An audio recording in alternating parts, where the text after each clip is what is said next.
कृष्णा जी, राधे राधे। आप सबने मारा घणा मानसु राम राम।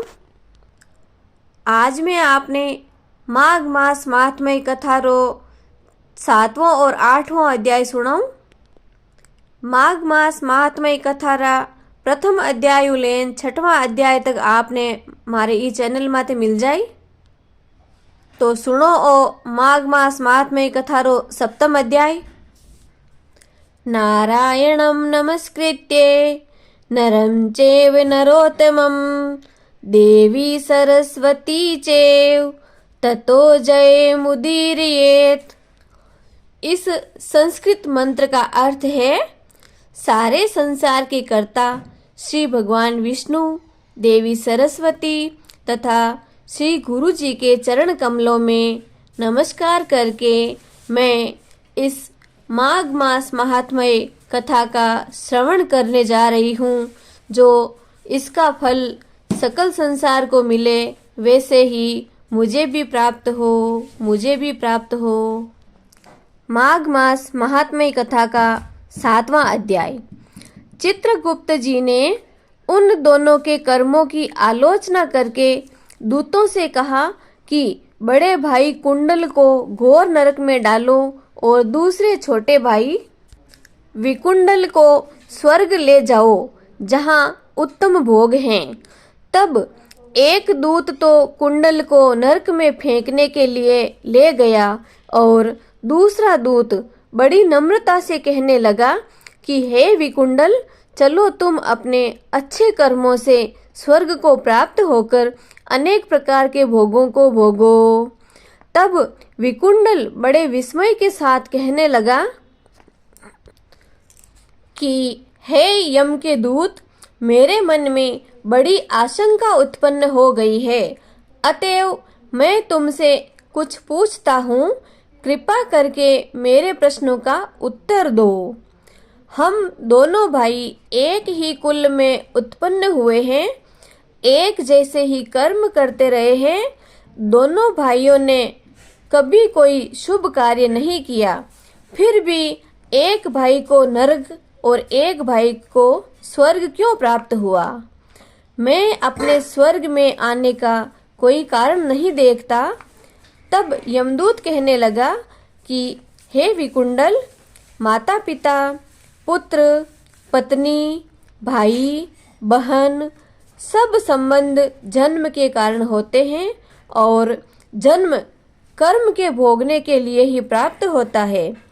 जिस प्रकार वृक्ष पर अनेक पक्षियों का आगमन होता है, उसी तरह इस संसार में पुत्र, भाई, माता, पिता आदि का भी संगम होता है। इसमें से जो जैसे जैसे कर्म करता है, वैसे ही फलों का भुगतान करता है। तुम्हारा भाई अपने पाप कर्मों से नरक में गया, तुम अपने पुण्य कर्म के कारण स्वर्ग में जा रहे हो। तब विकुंडल ने आश्चर्यपूर्ण पूछा कि मैंने तो आज जन्म में कोई धर्म का कार्य नहीं किया, सदैव पापों में ही लगा रहा। मैं अपने पुण्य के कर्म को नहीं जानता। यदि तुम मेरे पुण्य के कर्म को जानते हो तो कृपा करके बतलाइए। तब देवदूत कहने लगा कि मैं सब प्राणियों को भली भांति जानता हूँ, तुम नहीं जानते हो। सुनो, हरिमित्र का पुत्र सुमित्र नाम का ब्राह्मण था, जिसका आश्रम यमुना नदी की दक्षिणोत्तर दिशा में था। उससे जंगल में ही तुम्हारी मित्रता हो गई और उसके साथ तुमने 2 बार माघ मास में श्री यमुना जी में स्नान किया था। पहली बार स्नान करने से तुम्हारे सब पाप नष्ट हो गए और दूसरी बार स्नान करने से तुमको स्वर्ग प्राप्त हुआ। सो हे वैश्यवर, तुमने 2 बार माघ मास में स्नान किया, इसी के पुण्य के फल से तुमको स्वर्ग प्राप्त हुआ और तुम्हारा भाई नरक को प्राप्त हुआ। दत्तात्रेय जी कहने लगे कि इस प्रकार वह भाई के दुखों से अति दुखित होकर नम्रता पूर्वक मीठे वचन से दूतों से कहने लगा कि हे दूतों, सज्जन पुरुषों के साथ 7 पग चलने से मित्रता हो जाती है और यह कल्याणकारी होती है। मित्र प्रेम की चिंता न करते हुए तुम मुझको इतना बताने की कृपा करो कि कौन से कर्म से मनुष्य यमलोक को प्राप्त नहीं होता, क्योंकि तुम तो सर्वज्ञ हो। बोलो श्री विष्णु भगवान की जय। इति श्री माघ महात्म्य कथा का 7वां अध्याय संपूर्णम। बोलो श्री विष्णु भगवान की जय। अब माघ मास महात्म्य कथा का 8वां अध्याय सुने। यमदूत कहने लगा कि तुमने बड़ी सुंदर वार्ता पूछी है। यद्यपि मैं पराधीन हूँ, फिर भी तुम्हारे स्नेहवश अपनी बुद्धि के अनुसार बतलाता हूँ। जो प्राणी काया, वाचा और मनसा से कभी दूसरों को दुख नहीं देते, वे यमलोक में नहीं जाते हैं। और हिंसा करने वाले प्राणी वेद, यज्ञ, तप और कितना भी दान करके भी उत्तम गति को प्राप्त नहीं हो पाते। अहिंसा सबसे बड़ा धर्म, तप और दान ऋषियों ने बतलाया है। जो मनुष्य जल या पृथ्वी पर रहने वाले जीवों को अपने भोजन के लिए मारते हैं, वे काल सूत्र नामक नरक में पड़ते हैं और वहां पर अपना मांस खाते और रक्त पीप पान करते हैं तथा पीप की कीच में उनको कीड़े काटते हैं। हिंसक जन्मांध, काने कुबड़े, लूले लंगड़े, दरिद्री और अंगहीन होते हैं। इस लोक तथा परलोक में सुख की इच्छा करने वाले को मनसा, वाचा तथा कर्मणा से दूसरे का द्रोह नहीं करना चाहिए। जो हिंसा नहीं करते, उनको किसी भी प्रकार का भय नहीं होता। जिस तरह सीधी और टेढ़ी दोनों प्रकार बहने वाली नदियाँ समुद्र में मिल जाती हैं, वैसे ही सब धर्म अहिंसा में प्रवेश कर जाते हैं।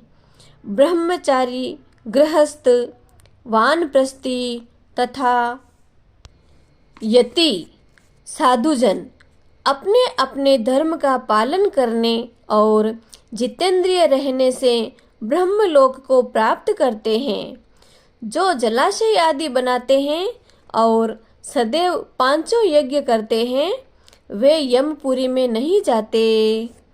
जो इंद्रियों के वशीभूत नहीं हैं, वेदवादी हैं और नित्य ही अग्नि का पूजन करते हैं, वे स्वर्ग को जाते हैं। युद्ध भूमि में जो शूरवीर मर जाते हैं, वे सूर्यलोक को प्राप्त होते हैं। जो स्त्री शरण में आए हुए ब्राह्मण आदि की रक्षा के लिए प्राण त्याग देते हैं, वे कभी स्वर्ग से लौटकर वापस नहीं आते। जो मनुष्य लूले लंगड़े, बाल, वृद्ध, अनाथ तथा गरीबों का पालन करते हैं, वे सभी स्वर्ग को ही प्राप्त होते हैं। जो मनुष्य गायों के लिए पानी का आश्रय करते हैं तथा कुआं, तालाब और बावड़ी बनवाते हैं, वे सदैव स्वर्ग में निवास करते हैं। जैसे जैसे जीव इनमें पानी पीते हैं, वैसे ही उनका धर्म बढ़ता है।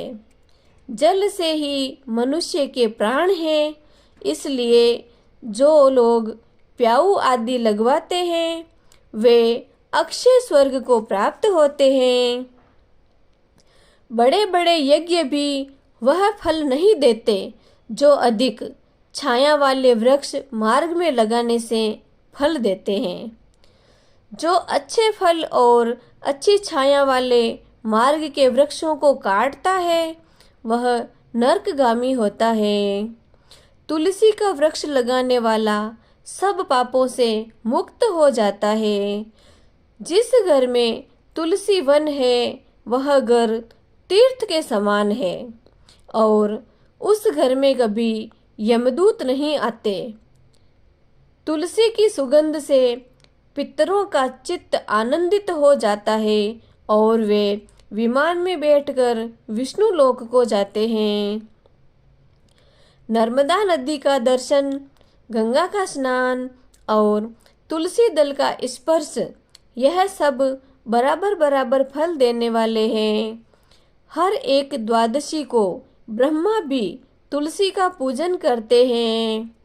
रत्न, सोना, फूल तथा मोती की माला के दान का इतना पुण्य नहीं मिलता जितना कि तुलसी की माला के दान का पुण्य मिलता है।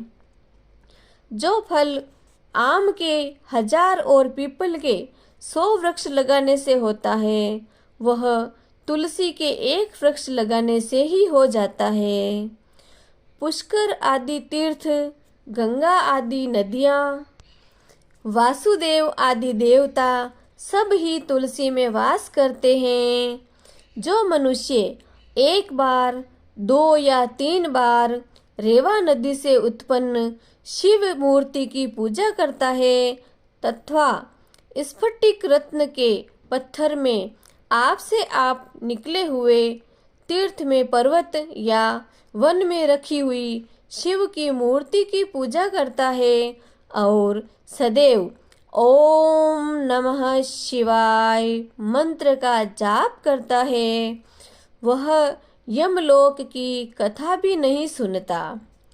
प्रसंग, शठता, अभिमान या लोभ से शिव पूजा करने वाले भी यमद्वार को नहीं देखते। शिव पूजा के समान पापों को नष्ट करने वाला तथा कीर्ति देने वाला 3 लोक में और कोई काम नहीं है। जो शिवालय स्थापित करते हैं वह विष्णु लोक में जाते हैं। ब्रह्मा, विष्णु तथा शिव का मंदिर बनाकर वैकुंठवासी होता है। जो शिवालय स्थापित करते हैं वे शिवलोक में जाते हैं। ब्रह्मा, विष्णु तथा शिव का मंदिर बनाकर वैकुंठवासी होता है। जो भगवान की पूजा करने के लिए फूलों का बाग लगाते हैं वे धन्य हैं। जो माता, पिता, देवता और अतिथियों का सदैव पूजन करते हैं वे ब्रह्मलोक को प्राप्त होते हैं। बोलो श्री विष्णु भगवान की जय। इति श्री माघ मास महात्म्य कथा 8म अध्याय संपूर्णम। जय श्री कृष्ण जी। राधे राधे।